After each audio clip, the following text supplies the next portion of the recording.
Good morning. How are you? All right, and yourself? I'm good. I'm good. I'm good. It's it's been a week of weeking. Life been lifing, but I'm good. How you And doing, hot. sir?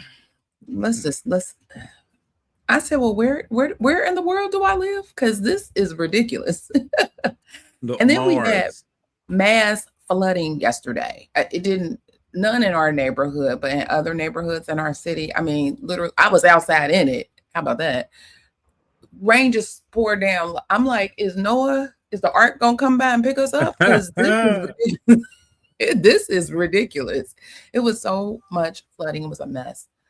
But we here and it's supposed to rain some more today somewhere. So hopefully Yeah, all works we out with all the people in the flood. And it was a mess. we have a 90% chance of thunderstorms today. I don't mind the rain. And we have flash floods, but luckily, like I'm kind of up high, so we don't really I'm on have a that hill. issue. Yeah, I live on a hill. So But I just don't want to lose power because it's too hot. That's it. sir, I'll be like, what am I gonna do? Oh God, don't sorry. That part. It's like, well, what did we used to do? I remember I was a kid. We had air conditioner all the time. What did we do? I mean, I guess it didn't bother us as children. Like, we don't care. We just hot. Oh, children don't care. We just hot. We just out here. So what? Give us a sucker. Give us something. I don't know. But Uh-huh. adults, boy, we be like, the world is stopping and coming to an end. Oh goodness. All right, all right. Well, I guess we need to go ahead and get our party started for the day.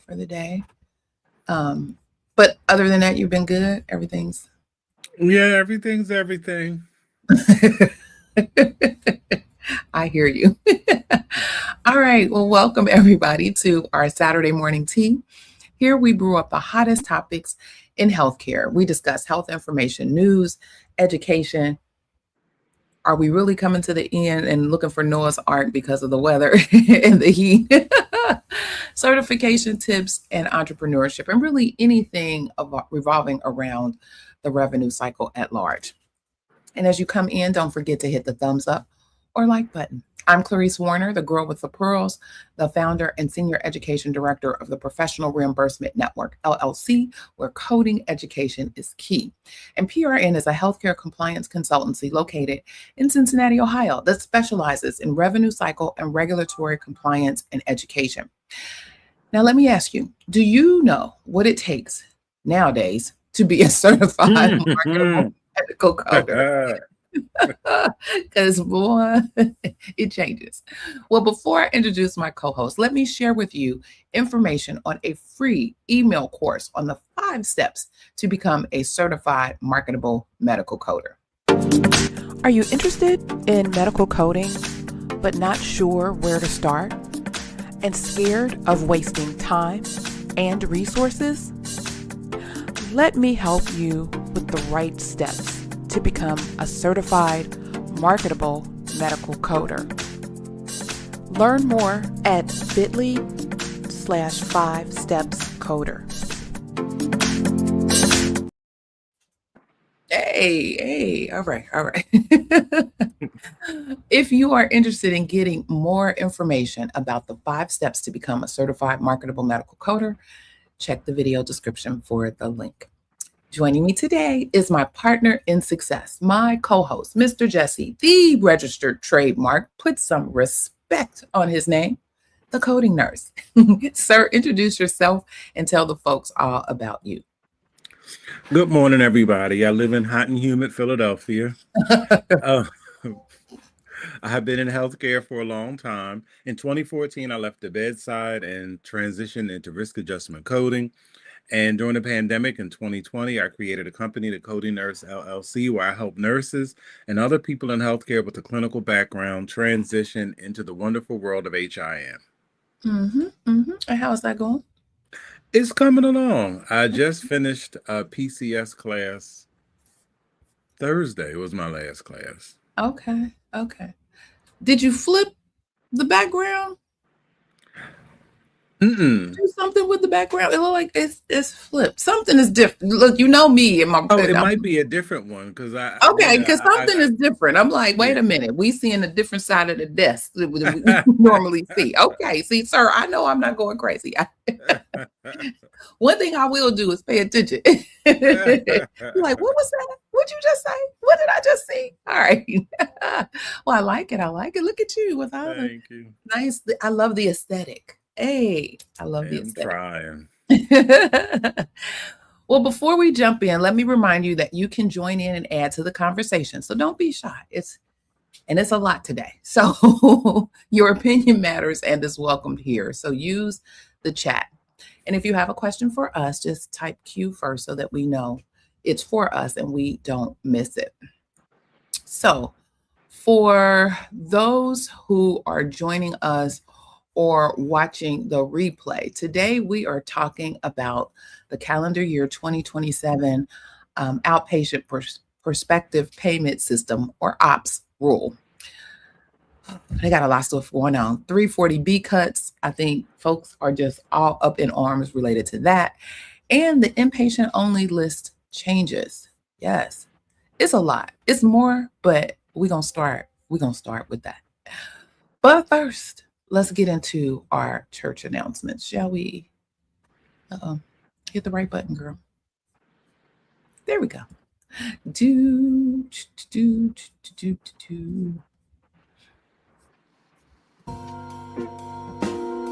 Hey. Run that right on up. I was watching somebody's YouTube channel and they told people to go buy tambourines. I swear to God, I'm gonna order me a tambourine.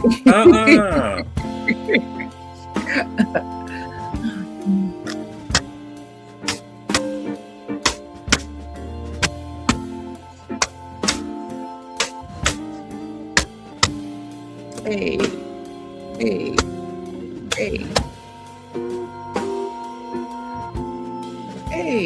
Hey. Okay.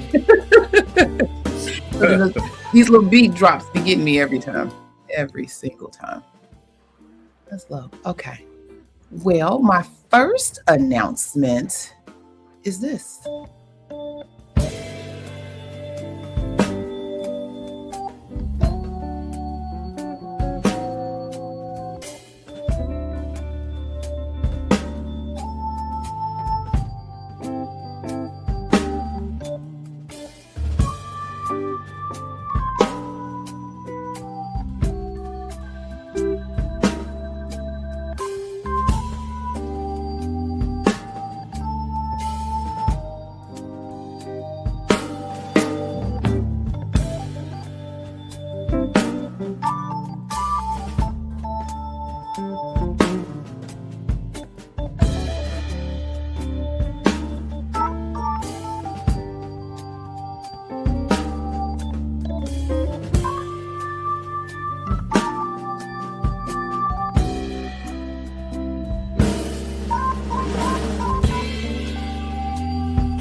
Thank you. You're welcome. I know we early, but yes, I won't see. Well, I won't see you before next week. So before or during the week when your birthday actually comes. So I thought I'd get you early. Thank you. Yes. I said, well, we got to get some of the new background. I got to get some more snaps and more pictures. I said, I need an upgrade. I need an update. All right. Yes. So happy birthday. Love it. Thank you. All right, so on just earlier this week, on the 14th, CMS issued their calendar year 2027 Medicare physician fee schedule proposed rule. We'll probably talk about that next week. And it also included changes to the Medicare Shared Savings Program. Well, the big thing that has put folks all up in arms, and again, we'll talk probably more about this next week, is the use of modifier 25 for the global period procedures. So modifier 25 basically is used to denote when an evaluation and management or E&M visit is significant and separately identifiable from a same day procedure. Now, because the global surgical packages already account for the resource costs of routine visits, a standalone evaluation and management code can only be billed alongside a procedure when this modifier is used. In previous rulemaking, CMS stated that its belief that billing a same day evaluation and management visit alongside a procedure with a global period likely duplicates payment.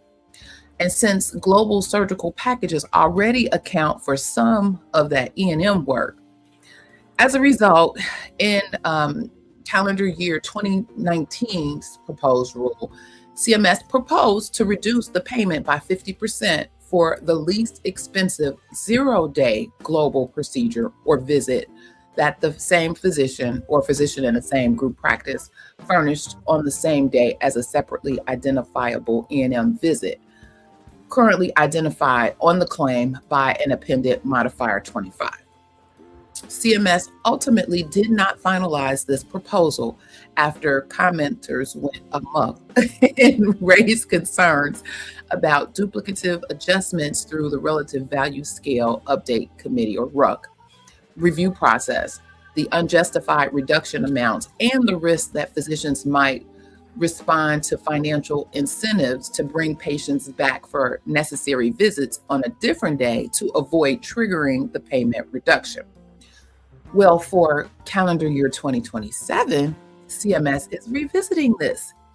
And they're applying it more broadly by proposing to pay the most expensive service at 100%, and then all other surgical procedures or E&M visits at 50%, when a separately identifiable office or outpatient E&M visit is furnished by the same physician on the same day as a 0, 10, or 90-day global procedure. So the 50% is meant to match the longstanding Medicare multiple procedure payment reduction policy, which is to cut payment by 50% for the second and subsequent surgical procedures that are furnished on the same day to the same patient.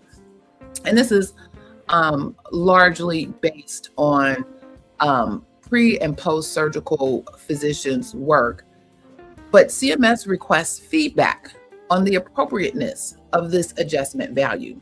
So while CMS proposes to apply this policy only to office and outpatient E&M visits, the agency seeks comments on whether this policy should apply to other E&M visits, such as inpatient E&M visits. So CMS says it will rely on existing claims editing, comparative billing, and Medicare review tools to monitor for inappropriate scheduling of Medicare's medical services for patients to maximize payment, while seeking comment on whether additional payment safeguards are needed. So they bringing it back. They circling the block, and folks are all over the place discussing and talking about that. So that was my second church announcement. Mr. Jesse, do you have any church announcements? I haven't. Well, the comments are, look, they're going to mess around. Look, I think Dr. Oz is going to need some bodyguards. At the rate they going. Then I have a new ICD-10-CM class forming Thursday, August 20th at 6 p.m. will be the first class. For more information, mosey on over to thecodingnurse.com. Please and thank you. Please and thank you. Please and thank you. All right. Do you have you posted anything out on social that like I can repost? Not yet. That's what I need to work on that today. Okay. Well, I'll be looking for it, or you could tag me or something so I can send it out to anybody who may be interested in getting that. Oh, also, this is just a little comment. You know, I had made a post about about NP programs not preparing students for E&M. Then I did a little research. Mhm. that nurse practitioners are the third highest on the list of providers who inappropriately code E&M code, E&M levels. I was like, you don't say.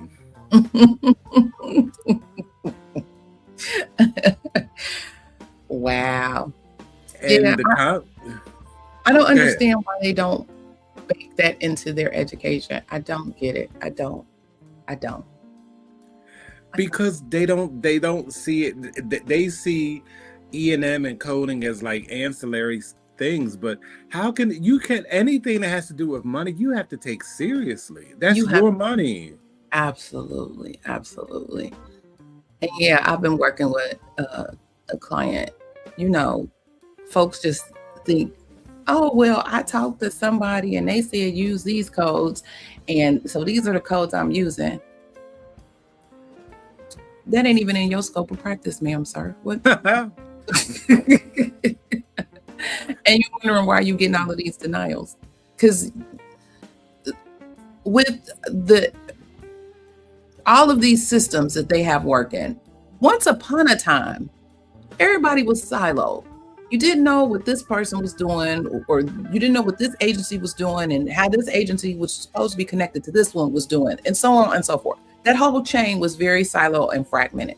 Today, they all talking to each other and not on the phone. They got their computer systems linked up to hit this, find this, whatever. So if something is mismatched or awry in one system that is ultimately carried to the payment system, it's flagging it and it's going to stop the payment. And it's like, well, how did they know? Ma'am, sir, they talk. They talk to each other in and computer speak. and the one thing that I can honestly say, like, people, this is not a situation where the government is not clear and they don't tell you what it is they want. They put it out there. They make it readily available. Make It's it not like, because some of these payers, like, I understand I understand why some providers, when they deal with private payers, I can see why they're upset, because sometimes they don't, their guidelines are not clear, or they don't even share them Mhm. sometimes. And I think that that's a little crazy. But when it comes to CMS, they make it, you can readily go and find out exactly how they want everything done, what they Everything. require, how they require it, and when they require it. They gonna mess around and find out, huh? That's what's gonna happen. I was like, wow. So it's amazing. And again, I try to stress to them, no one is asking you to be the expert in this. Your expertise is in how whatever profession you're in or whatever specialty you're in to treat the patients in whatever you do within your scope of practice.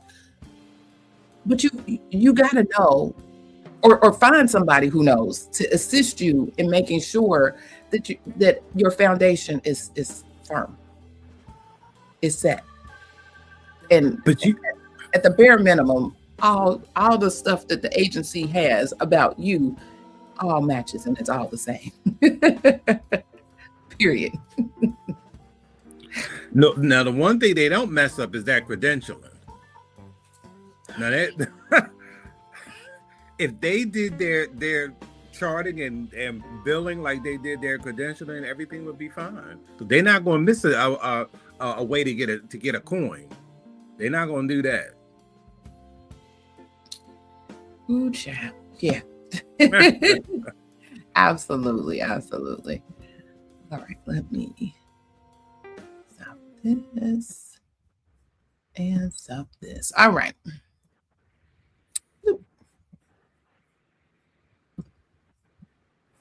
All right. So let the tea spilling begin. All right. So good morning, good morning, good morning, and welcome or welcome back to the Saturday morning tea, where we serve up the real talk our profession needs.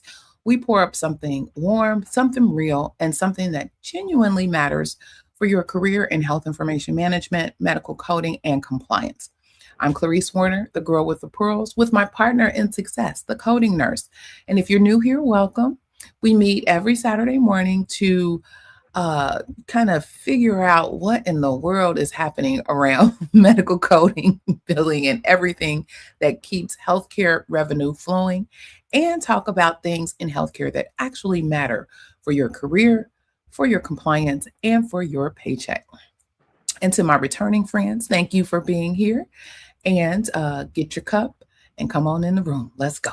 All right. So, what if the biggest change to your 2027 reimbursement world isn't the payment update at all, but a single drug pricing survey that just uncovered a $4.55 billion problem? Mhm. Yeah. But you know, and I promise you, it could all be so simple once we walk through all of this foolishness together. So, earlier this month, specifically on July 2nd, CMS released the calendar year 2027 Hospital Outpatient Prospective Payment System, or OPPS, and the Ambulatory Surgical Center, or ASC, proposed rule. Officially, they are numbered CMS 1850P. This proposed rule affects roughly 3,500 hospitals and about 6,400 ASCs across the country.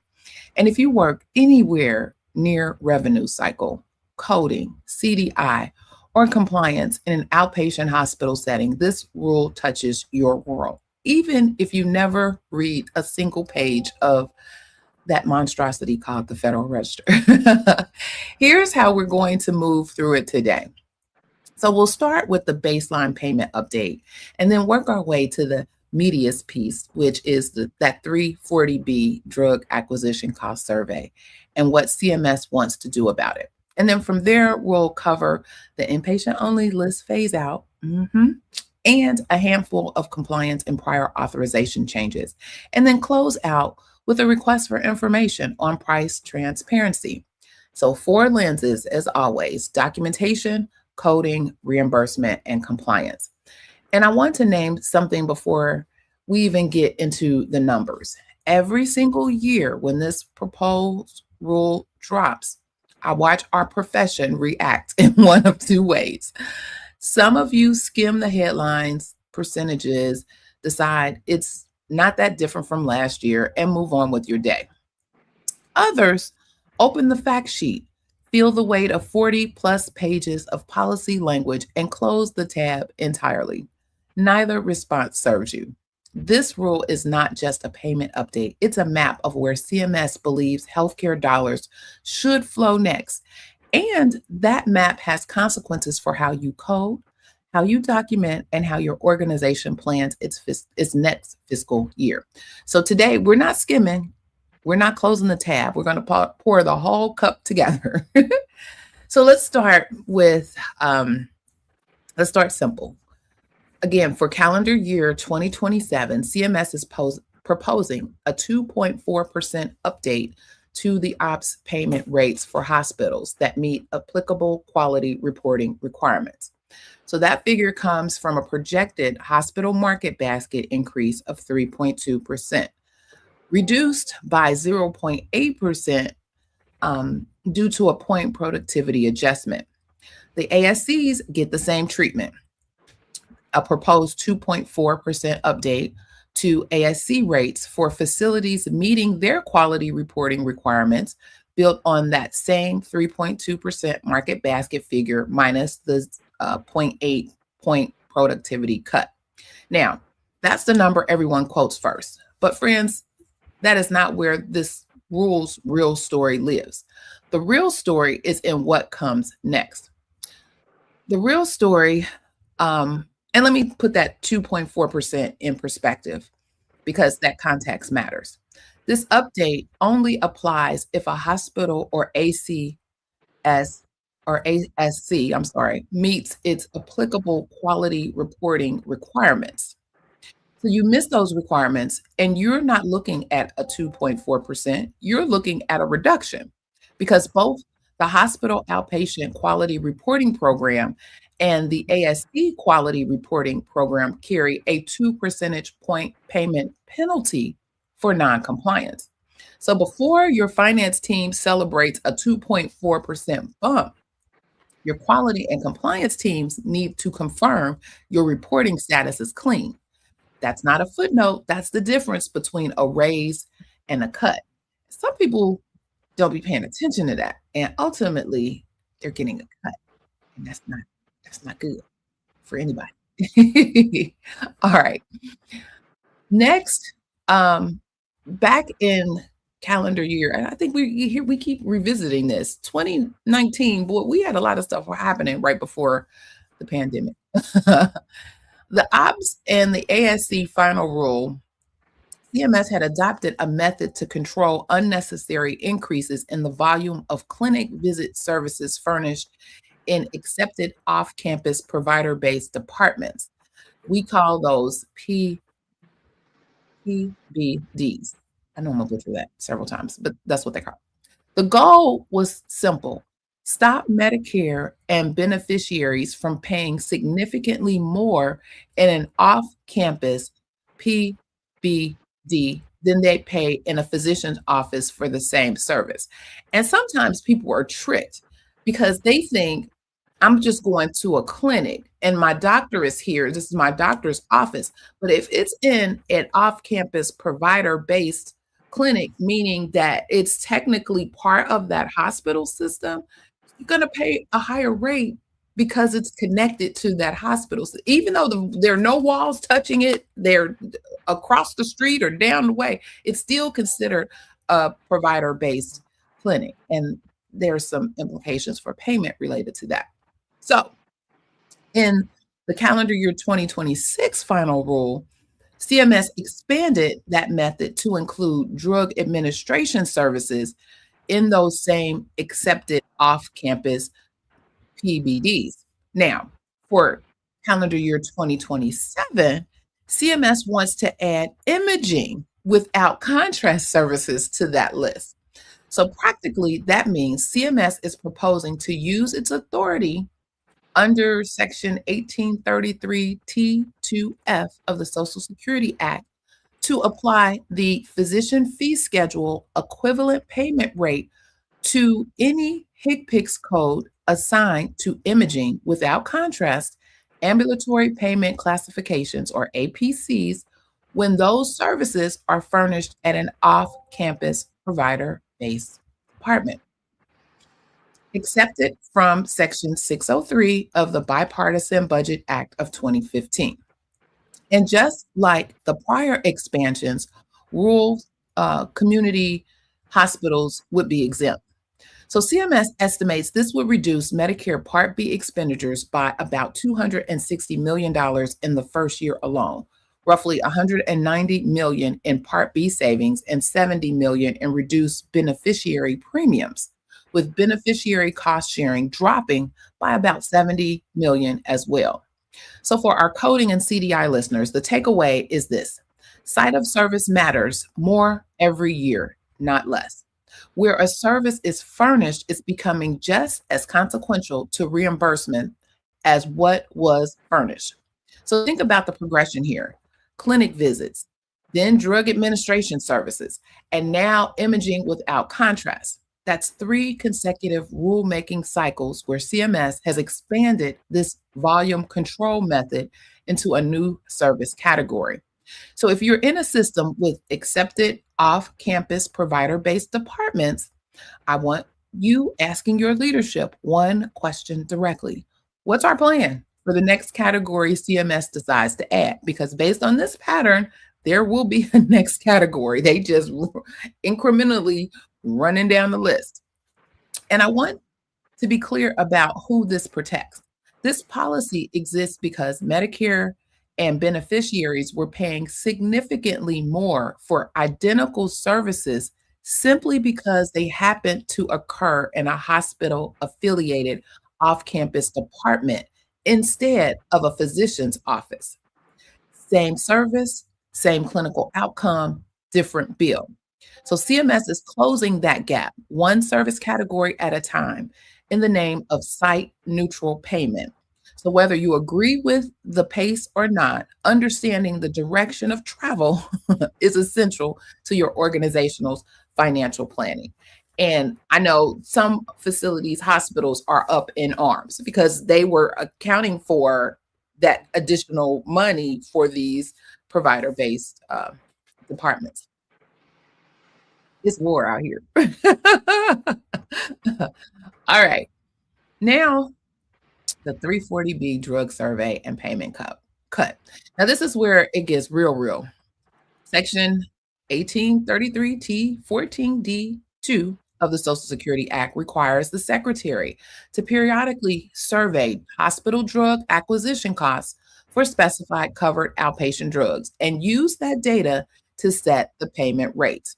So on April 18th, 2025, President Trump signed Executive Order 14273, lowering drug prices by once again putting Americans first. Section 5 of that order directed the Secretary of Health and Human Services to publish a plan for exactly this kind of survey, determining hospital acquisition costs for covered outpatient drugs. So from January 1st, 2026 through April 7th, 2026, CMS conducted a survey of acquisition costs for every separately payable drug acquired by hospitals paid under OPPS. And the result? There were significant disparities between what hospitals paid for drugs acquired through the 340B program versus drugs acquired outside of it. Now, here's a small detail worth sharing.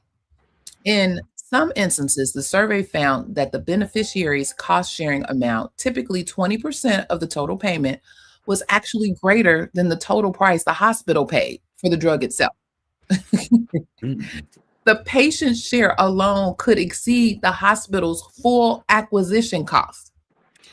Taking those survey results into account, CMS is proposing to pay for 340B acquired drugs at the drug's average sales price, or ASP, minus 33.4%, beginning in calendar year 2027. The projected impact is enormous. CMS estimates this would reduce the original Medicare drug payments by $4.55 billion and beneficiary drug payments by $1.15 billion in the first year alone. And because statute requires this to be implemented in a budget neutral manner, that savings doesn't just disappear. It gets redistributed into OPPS payments for non-drug services. So if you work in a 340B covered entity, watch both sides of the ledger. Your drug payment is going down, but the non-drug service payment will be going up. For compliance officers and revenue integrity leaders, this is a modeling exercise you want to start now, not in January. So know your 340B drug mix, know your acquisition costs, and know exactly how exposed your organization is to this proposed change. Let's slow down on that survey methodology for a moment because it also matters. CMS didn't estimate these figures from old claims data or industry averages. They ran a direct mandatory acquisition cost survey of hospitals paid under OPPS this year, covering every separately payable drug over this 3.5 month window. Again, this year. That's about as close to the ground and the ground truth as CMS payment policy gets. When an agency builds a payment methodology directly from a fresh first-party cost survey, that methodology tends to hold up through the comment period far better than an estimate built on assumptions. So if you're planning to comment on this provision, your strongest arguments will engage with the survey data itself, not just the policy direction. So I also want to connect a dot here for our compliance-minded listeners. This provision traces directly back to that Executive Order 14273 that was signed in April of 2025, which directed HHS to conduct exactly this kind of acquisition cost survey. So when you see policy language referenced in a specific executive order, that's your signal that this isn't a routine annual tweak. It's a directed priority coming from the top of the administration, which tells you something about how much political durability this provision is likely to have through the final rule.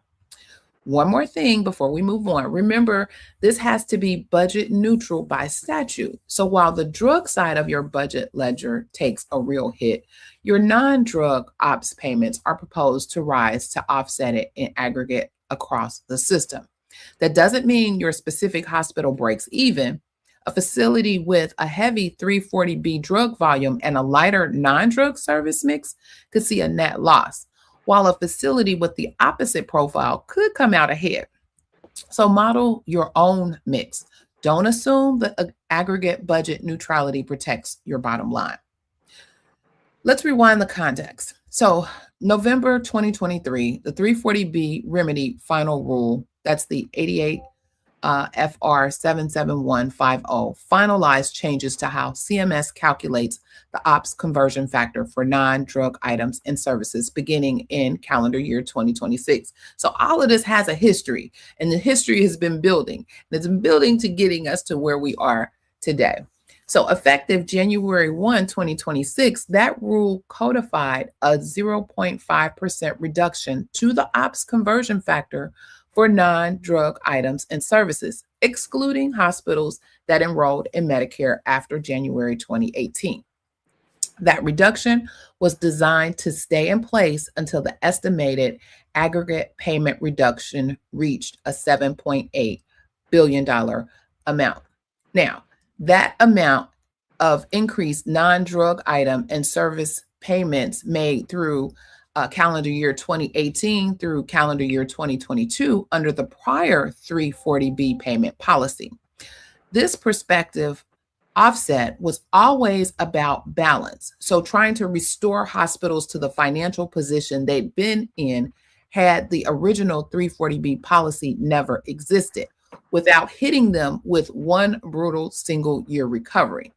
But CMS has reconsidered that balance. So for calendar year 2027, they're proposing to increase the annual offset percentage from the 0.5% to 3%, still excluding hospitals that enrolled in Medicare after January 1st, 2018. So at that accelerated pace, CMS estimates the full $7.8 billion recovery would be complete by calendar year 2029, years sooner than the original timeline. So for your finance and revenue cycle partners, that's a meaningfully faster clawback on the non-drug side. Faster resolution, yes, but also a bigger annual bite while it lasts. And here's the piece I want you to really sit with. CMS explicitly said in this proposed rule that they reconsidered the balance between restoring hospitals' financial position and avoiding an abrupt single-year recovery. And they landed on a shorter time frame as the better trade-off. That's a policy judgment call, not a mathematical inevitability. A 0.5% offset over many years and a 3% offset over a handful of years, both eventually recover the same $7.8 billion. But what it changes is who absorbs the pain and when. For hospitals operating on thin margins, a faster, deeper annual reduction can be harder to plan around than a slower, shallower one, even though the total recovery amount is identical.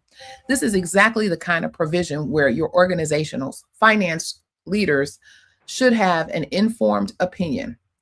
And if you disagree with the pace, the comment period is where that opinion belongs. So again, we're in the proposed state. So this is comment period time. So when you read this information or you see this information and stuff, it just may not be working for you and your organization.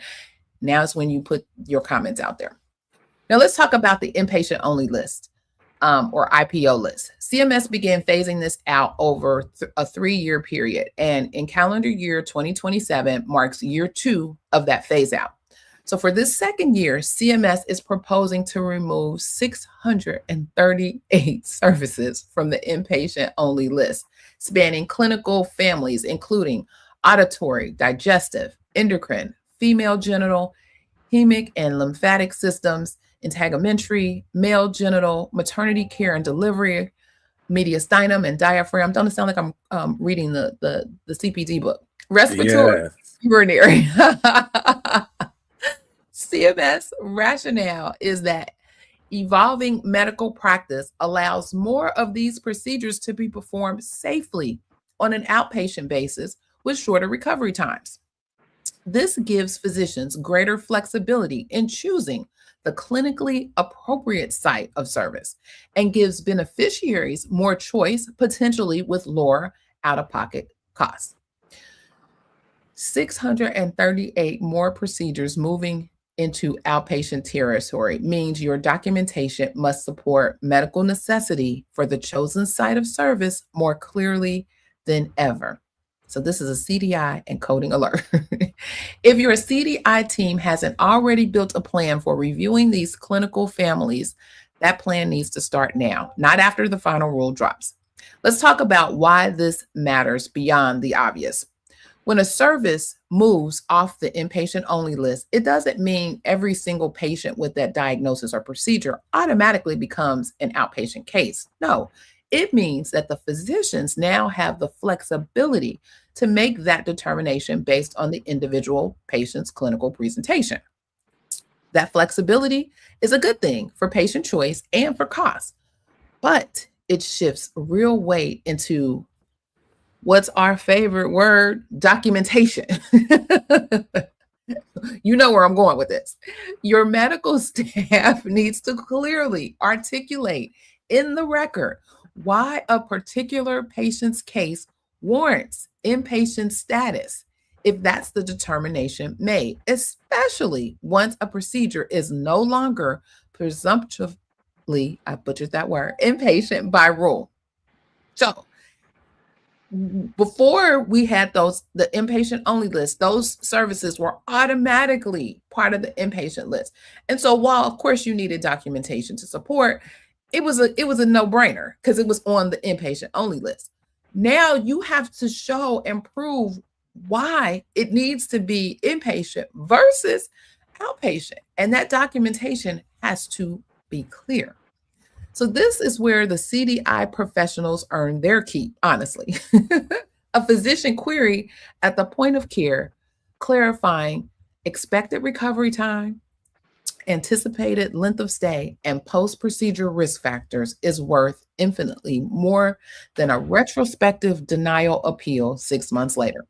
If your organization has any of these 11 clinical families in its regular procedure volume, you heard all of them: auditory, digestive, endocrine, so-and-so. Pull out your CPT book, you'll see them all.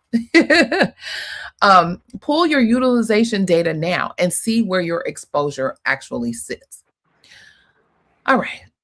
This, we're going to round up 3 more items that you'll want to keep on your radar. The first is prior authorization. So under its authority in Section 1833T, 2F of the Act to control unnecessary increases in service volume, CMS is proposing to require prior authorization for 8 additional botulinum toxin injection codes. CMS owns data analysis, or its own data analysis showed a volume increase in these procedures with no clear clinical explanation. And prior authorization is their tool of choice to protect the Medicare trust funds from improper payments. Second, EMTALA. EMTALA, the Emergency Medical Treatment and Labor Act. CMS is proposing to let hospital accrediting organizations, or AOs, with deeming authority assess compliance with EMTALA's administrative requirements. Think signage, the Central Emergency Department log, 5-year transfer record retention, and the on-call physician list as part of routine accreditation surveys. Since more than 80% of hospitals are AO accredited, CMS believes folding this into routine surveys reduces duplicative state investigations and substantive patient care enforcement under 42 CFR 489.24 stays exclusively with CMS and the Office of Inspector General. And third, a fairness fix for Alaska and Hawaii. Hospitals in these states face unique cost pressures, remote locations, dependency on outside goods, transportation challenges that are already recognized in the inpatient prospective payment system through a cost of living adjustment, or it's called COLA. But OPPS hasn't had an equivalent COLA for the non-labor share of payments. So CMS is proposing to fix that inconsistency for calendar year 2027 and beyond, projecting a $55 million increase to hospitals in those states, implemented in a budget neutral way across OPPS.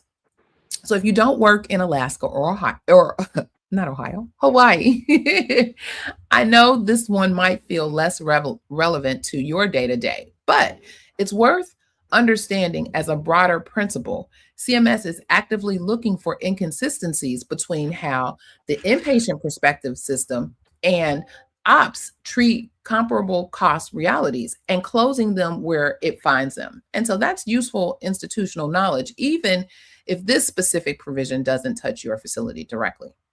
Finally, the request for information. So there's an RFI on hospital price transparency.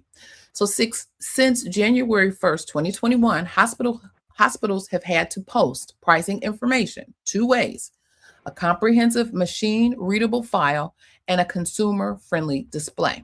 This was consistent with the president's executive order 1422-1, making America health again by empowering patients with clear, accurate, and actionable healthcare pricing information. That's the whole title. So CMS is seeking public comment on how to strengthen the standardization, comparability, and usability of that data, including how contract mechanisms like outlier payments, stop loss provisions, rate tiering, and carve-outs get reported, and whether to modify or eliminate deemed compliance for internet-based price estimator tools. If your organization has opinions on price transparency reporting, this is your open door to weigh in before the comment period closes. All right, so let's bring all of this home. This proposed rule touches drug payment policy, site of service flexibility, prior authorization, EMTALA oversight, and price transparency. And every single piece of it eventually lands on someone's desk in coding, CDI, or compliance. So let's look at some call to actions. First one is to reflect. So take 5 minutes this week and ask yourself, does my organization know its 340B drug mix well enough to model this ASP minus the 33.4% proposal today? Call of action part 2, connect. Come talk with us about it. Join us on the PRN Hot Tea Sippers and PRN Elite tiers on Patreon.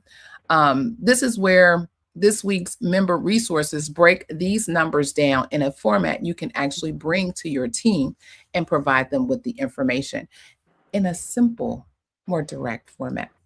Call to action number 3, act. If your organization has a stake in the price transparency RFI, don't sit this one out. Actually, in any of these, because we're still in the comment period, but the RFI is a kind of a set aside because it's specifically seeking comments. The other one is seeking comments on what they're proposing. This one, they haven't proposed anything, but they want to get information before they do. Comment periods are how our profession's voice actually reaches CMS. So comment. And it's real easy to do. And, we got all kind of resources now that can help us do it. So make sure if it's impacting you and affecting you, do. Mr. Jesse, anything on any of all of this information that I just said?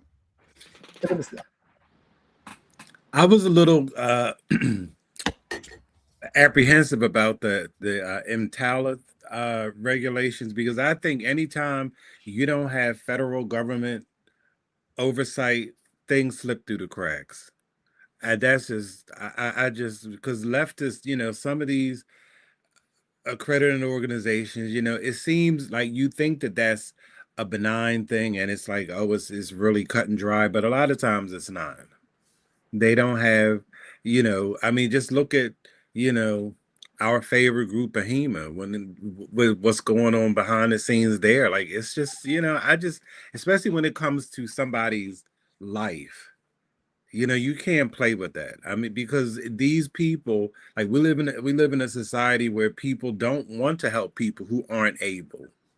And Correct. I just don't think that's a good thing in my opinion. I just And don't I trust it. remembered something recently happened around EMTALA. I don't know if I talked about it or I'd read about it. Something recently I happened think around. you're right. Yes, yeah. um, and EMTALA is serious. It's real Yes, serious because you historically there had been a lot of patient dumping. They didn't want to see the patients because they may not have had insurance. And so it was like, we don't want to do that. Now, this isn't a place where you're in your regular doctor's office. This isn't a place, where you're in a clinic set. You're in the emergency room, and you need to at least assess these patients, triage these patients, get a better understanding of where they are, because this is in a lot of cases, this is a life and death situation. But putting these papers in front of them when they potentially bleeding out, like, nah, we can't do this. You don't have insurance. That's crazy. that's So right. I believe, attention has been on EMTALA for decades. And you would think it could all be so simple, just follow the daggone rule. But for whatever reason, we're still having these problems around EMTALA. And it should not be that folks don't know. Stuff is posted, placard, everywhere in an emergency department. All of this stuff is in the emergency department. So why people are not following or doing what they're supposed to do is crazy to me. And why? Why? And in certain areas, those hospitals that are being dumped on, oh, they tell it. They call, they report, they tell. I have been in situations where I've seen the reports where they was like, they're dumping this type of patient on me, da da da da da. Now, there are some instances where if in your area there's one hospital, say you don't provide those services for what that patient needs, and I'm thinking maybe behavioral health at a acute level, but it's still your responsibility to triage that patient and get that patient, notify the other facility and let them know what is happening, not just put them back in the ambulance and send them over there. No, absolutely not. Craziness. And so I'm like you, I don't know. It sounded like it was more administrative stuff, like making sure they had the appropriate logs and the signage and all of that, which they should always already have anyway. So I would think they would need, and maybe to your point, the accrediting organization is not the organization to assist with, but there needs to be a little more for directed and focused attention on what is actually happening in these emergency rooms through EMTALA. Especially now when people are losing insurance left and right. Mm-hmm. Mm-hmm. I agree. All right, y'all. Oh, and then about 340B, Uh-huh. I've seen it posted or listed in jobs for, I don't see it a lot, but I see it often, and I'm like, hmm. But so I did a little digging. They have a 340B university online. Really? Yes. So if Wow. anybody's interested, because apparently, look, the 340B is about to be a thing. It's a whole thing. It's been a thing. But it was a thing that was quietly running in the background. So when that first hit jumped off, those who were benefiting from the 340B provisions were in arms.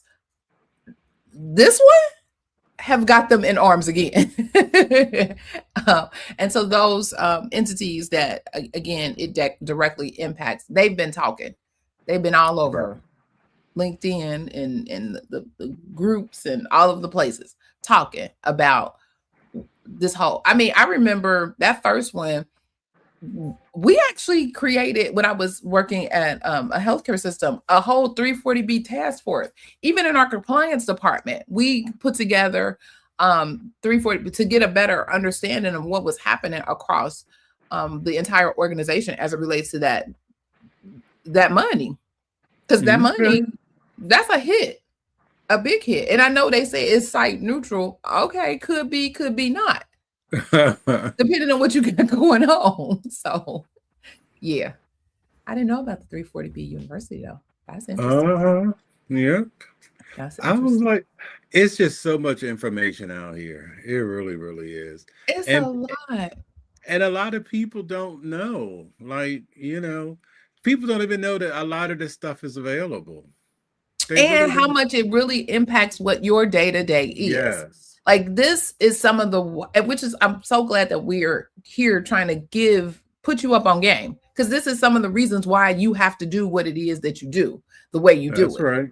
All of this is based on rulemaking and policies and what is happening. And some of your internal organizational policies are actually a direct reflection of what these governmental policies are. And so getting on top of it, like I'm always about the proposed rules, because it's like, oh, what they trying to do, what they trying to do. And of course you got to follow up with the final rule, because did they do it, did something happen? And all comments to all of the things, they record your comments. It's all posted. Like I said, when I mentioned the final register, that is a massive beast. All of that stuff is in there all of the time. Thank you. Mr. Jesse posted the information about the 340B University. Yep. Yeah. So all of that information is out there. And when we see stuff that we think is relevant to you and us and our profession, we try to at least keep y'all up on game, let you know, hey, be on the lookout, put your head on the Be- swivel. because so many people, I mean, I see it all the time. Like when I'm on social media, there are so many um, certified and credentialed people in HIM. I mean, whether you have your CPC, your RHIA, your RHIT, a lot of people don't know how meaningful those credentials and certifications are and how many uses you can apply to them. It's Mhm, not just, oh, let me get a coding job, or oh, mhm, let me go work inpatient. mhm, I mean, if that's what you want to do, fine, but there's so many other things you can do. Like, I mean, I had no idea that until I started working in it, that revenue integrity was so CPT heavy. No mhm, idea. mhm, I mean, you just it's just we just need to know our options. mhm. And that's what we try to do, on these Saturday podcasts, because there's not many people out here talking about how you can, how you, like you have been saying since before I met you, how to be marketable. That's what it is. It's all about marketable. And we're here on our 200 episodes. So we've been in this game for a minute. Forgot to mention that. 200, yay. That's right. So it's been a long time. I I think we mean, even had some episodes before I counted. So I mean, matter of fact, let me tell you, there was just this week, this woman had reached out. She says, "You might not remember me, but um, I remember you from Clubhouse, and she's an HIM, and you were so supportive and encouraging." She said, "I don't know where you are in your career, but here's a job listing. nice. That's Isn't what's that up. nice? I miss Yes. Clubhouse. I don't know what's going on over there and how the because we're still over there. But I just don't know how to tie and connect, because I know they got a lot of rules over there Nobody now. does. Yes, They got a lot of rules. nobody I was does. like, whoo, It used to be Jesus. so easy. It used to be so easy until they made it hard. And I guess it was the competition for, you know, doing all of the things. And people were finding loopholes like we did, finding loopholes on how to bring, because we were trying to bring the visual podcast here that we have, that you all get to see, with the auditory podcast, and that was a perfect way to do it. But then people for whatever reason, if you're not seen here, we just look at your comments. We don't know, but it's a difference between feeling that you're quote unquote anonymous and speaking stuff versus typing stuff, I guess. And so, because it would be lively over there on the club. It's Yes. always lively over there on Clubhouse. And I remember somebody was like, "Does this still exist?" Yes, ma'am. Yes, sir. I get pings all the time about stuff happening over there on Clubhouse. So for some, their community still is there and it's working for them.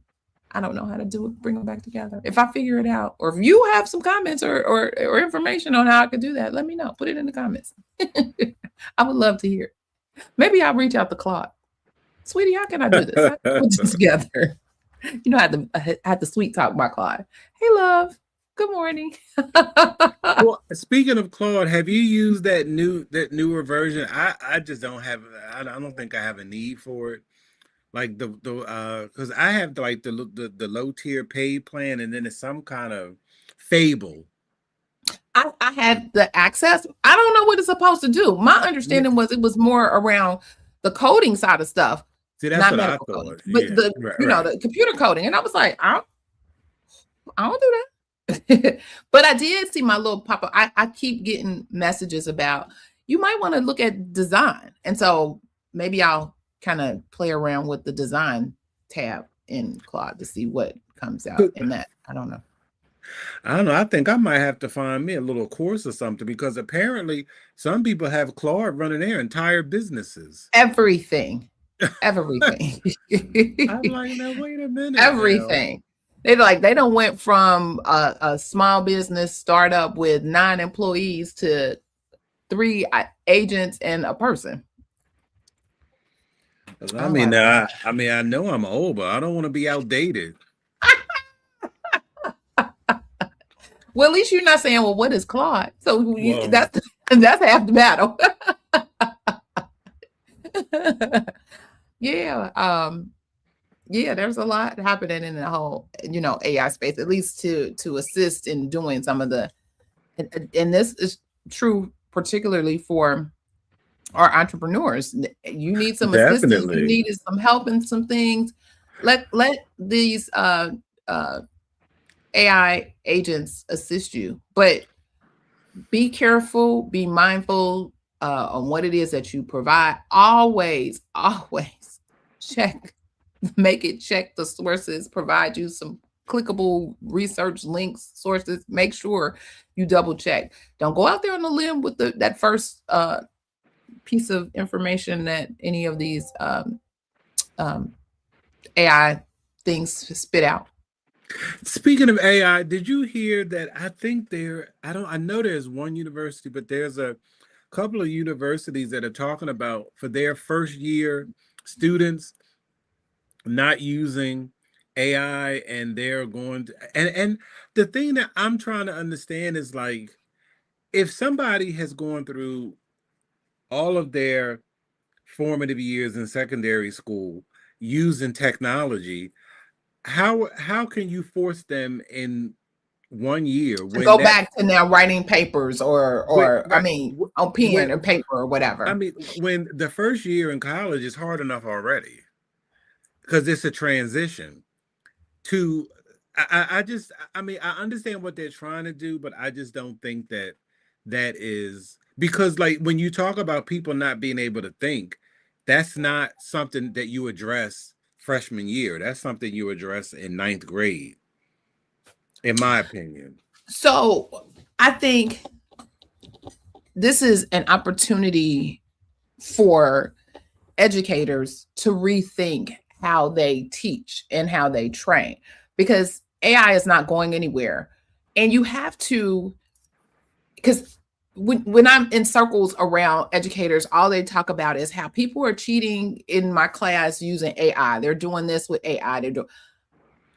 You got to balance that, because they need to know enough about AI to be successful when they leave you from the educational realm. You're going to have to know AI in your employer in mostly all positions. I mean, there's really no way around that. However, you shouldn't be using it to cheat, but the educational world is going to have to figure out what mechanism can I use to teach them about it, employ ways that they can use it in their learning. So it's a different burden for educators, and then also appreciating that AI was not designed around education. It was designed around business. It was designed for efficiency and that in the business world, not necessarily education. It just didn't trickle down and fell in our lap. So, now what you gonna do with it? And I think that's the challenge with a lot of educators. And to your point, I don't think going back to, oh, well, because I think I read the same article.